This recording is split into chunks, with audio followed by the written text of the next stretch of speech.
بسم اللہ الرحمن الرحیم۔ حضور نبی کریم صلی اللہ علیہ وسلم نے جب نبوت کا اعلان کیا، اس وقت حضرت سیدنا عمر فاروق رضی اللہ عنہ کی عمر مبارک قریباً 27 برس تھی۔ حضور نبی کریم صلی اللہ علیہ وسلم نے جب توحید کی دعوت دی تو آپ رضی اللہ عنہ نے ابتدا میں اس دعوت کو قبول کرنے سے انکار کر دیا۔ حضور نبی کریم صلی اللہ علیہ وسلم نے اللہ تعالیٰ کے حضور دعا فرمائی، الہی عمر بن خطاب رضی اللہ عنہ یا عمر بن ہشام دونوں میں سے ایک کے ذریعے اسلام کی خدمت فرما۔ اللہ تعالیٰ نے حضور نبی کریم صلی اللہ علیہ وسلم کی دعا کو شرف قبولیت بخشی اور حضرت سیدنا عمر فاروق رضی اللہ عنہ دائرہ اسلام میں داخل ہوئے۔ حضرت سیدنا عمر فاروق رضی اللہ عنہ نے 40 مردوں اور 11 عورتوں کے بعد اسلام قبول کیا۔ آپ رضی اللہ عنہ کے قبول اسلام سے پہلے آپ رضی اللہ عنہ کے بہنوئی حضرت سعید بن زید رضی اللہ عنہ اور آپ رضی اللہ عنہ کی بہن حضرت فاطمہ رضی اللہ عنہ بنت خطاب بھی دائرہ اسلام میں داخل ہو چکے تھے، اور انہوں نے اپنے قبولی اسلام کو خاندان کے دیگر لوگوں اور آپ رضی اللہ عنہ سے چھپا رکھا تھا۔ اسی طرح آپ رضی اللہ عنہ کے خاندان کے ایک اور شخص حضرت نعیم بن عبداللہ رضی اللہ عنہ بھی اسلام قبول کر چکے تھے۔ حضرت سیدنا عمر فاروق رضی اللہ عنہ اسلام قبول کرنے والوں کے ساتھ نہایت سختی سے پیش آتے تھے۔ ایک دن آپ رضی اللہ عنہ اسی کیفیت میں تلوار نیام سے نکالے جا رہے تھے۔ راستہ میں حضرت نعیم بن عبداللہ رضی اللہ عنہ سے ملاقات ہوئی۔ حضرت نعیم بن عبداللہ رضی اللہ عنہ نے جب حضرت سیدنا عمر رضی اللہ عنہ کے اس حالت میں دیکھا تو پوچھا، کیوں عمر، کہا کا ارادہ ہے؟ آپ نے کہا، میں آج محمد صلی اللہ علیہ وسلم کو قتل کرنے کی غرض سے نکلا ہوں۔ حضرت نعیم بن عبداللہ رضی اللہ عنہ نے حضرت سیدنا عمر فاروق رضی اللہ عنہ کی بات سن کر کہا، عمر، تمہیں تمہارا نفس دھوکہ دے رہا ہے۔ تم کیا سمجھتے ہو اگر تم نے محمد صلی اللہ علیہ وسلم کو قتل کر دیا تو بنی عبد المناف تمہیں چھوڑ دیں گے؟ نہیں، تم زمین پر چلنے کے قابل نہیں رہو گے، اور حضور نبی کریم صلی اللہ علیہ وسلم کو قتل کرنے سے پہلے تم اپنے گھر کی خبر لو۔ تمہاری بہن اور بہنوئی نے اسلام قبول کر لیا ہے اور انہوں نے حضور نبی کریم صلی اللہ علیہ وسلم کی پیروی اختیار کر لی ہے۔ حضرت سیدنا عمر فاروق رضی اللہ عنہ نے جب حضرت نعیم بن عبداللہ رضی اللہ عنہ کی بات سنی تو راستہ بدل کر اپنا بہن کی گھر روانہ ہو گئے۔ آپ رضی اللہ عنہ کی بہن اور بہنوئی کے گھر اس وقت حضرت حباب بن الارت موجود تھے، جو انہیں سورۃ طٰہٰ کی تعلیم دے رہے تھے۔ آپ رضی اللہ عنہ کے قدموں کی آہٹ سن کر حضرت سعید بن زید رضی اللہ عنہ نے حضرت حباب بن الارت رضی اللہ عنہ کو گھر کے ایک کونے میں چھپا دیا۔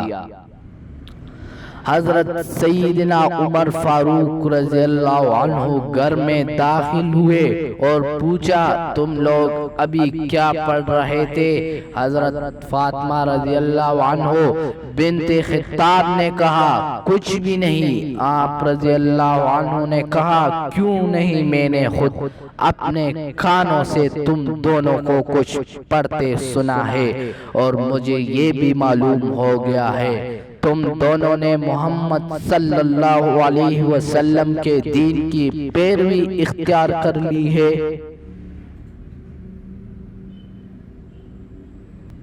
حضرت سیدنا عمر فاروق رضی اللہ عنہ نے یہ کہتے ہی اپنے بہنوئی حضرت سعید بن زید رضی اللہ عنہ کے منہ پر تمانچہ دے مارا۔ حضرت فاطمہ رضی اللہ عنہ بنت خطاب شوہر کو بچانے کے لیے آگے بڑھے تو آپ رضی اللہ عنہ نے ان کو دھکا دے مارا، جس سے ان کا سر پھٹ گیا اور خون بہنا شروع ہو گیا۔ حضرت سعید بن زید رضی اللہ عنہ نے آپ رضی اللہ عنہ کے جلال کی پرواہ کیے بغیر کہا، ہاں ہم نے اسلام قبول کر لیا ہے اور حضور نبی کریم صلی اللہ علیہ وسلم دل و جان سے ایمان لے آئے ہیں۔ حضرت سیدنا عمر فاروق رضی اللہ عنہ نے حضرت سعید بن زید رضی اللہ عنہ کا سخت لہجہ اور بہن کا بہتا ہوا خون دیکھا تو شرمندہ ہوئے اور کہنے لگے، اچھا مجھے بھی وہ صفحات دکھاؤ جو تم پڑھ رہے تھے، میں تمہیں وہ پڑھ کر واپس کر دوں گا۔ حضرت فاطمہ رضی اللہ عنہ بنت خطاب نے کہا، ان صفحات کو کوئی ناپاک شخص نہیں چھو سکتا، اس کے لیے پہلے تمہیں غسل کرنا ہوگا۔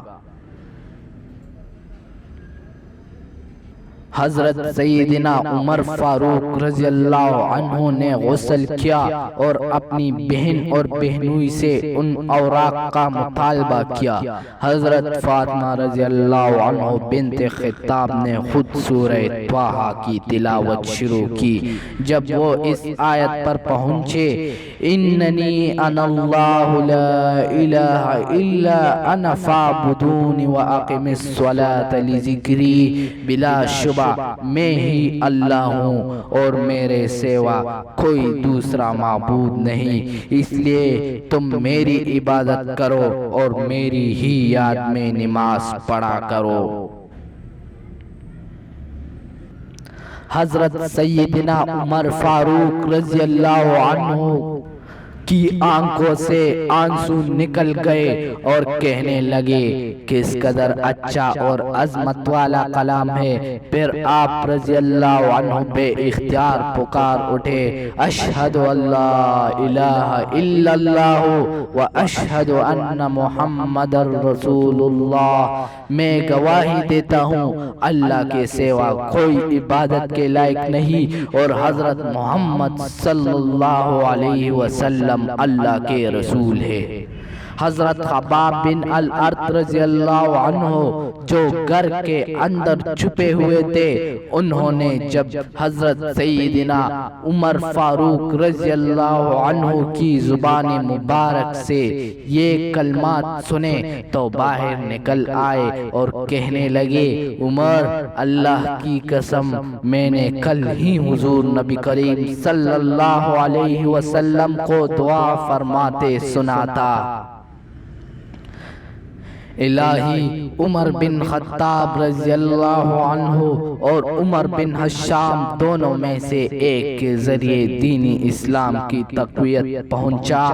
اللہ تعالیٰ نے حضور نبی کریم صلی اللہ علیہ وسلم کی دعا قبول فرما لی اور دینی اسلام کو تمہارے ذریعے تقویت پہنچائی۔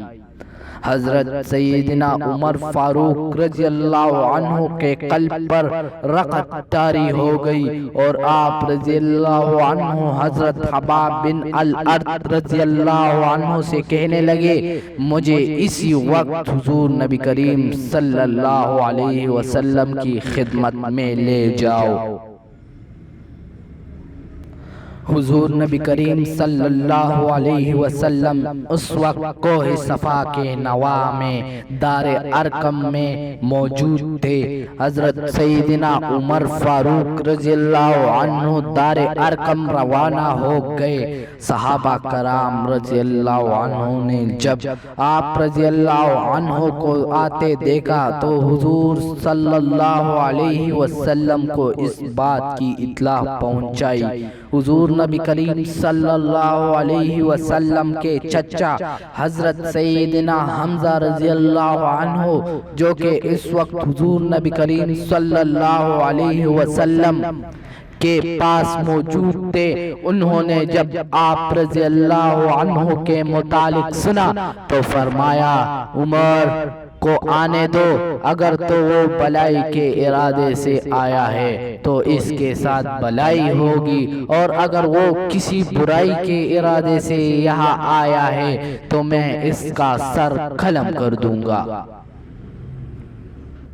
حضرت سیدنا عمر فاروق رضی اللہ عنہ جس وقت دار ارقم میں داخل ہوئے تو حضور نبی کریم صلی اللہ علیہ وسلم نے آپ رضی اللہ عنہ کا دامن پکڑ کر فرمایا عمر کیا ارادہ لے کر آئے ہو؟ حضرت سیدنا عمر فاروق رضی اللہ عنہ نے عرض کیا یا رسول اللہ صلی اللہ علیہ وسلم اسلام قبول کرنے کے لیے حاضر ہوا ہوں۔ حضور نبی کریم صلی اللہ علیہ وسلم نے آپ رضی اللہ عنہ کی بات سن کر نعرہ تکبیر بلند کیا اور صحابہ کرام رضی اللہ عنہ نے جواب میں اللہ اکبر کا نعرہ بلند کیا، جس سے کوہ صفا کی پہاڑیاں گونج اٹھے۔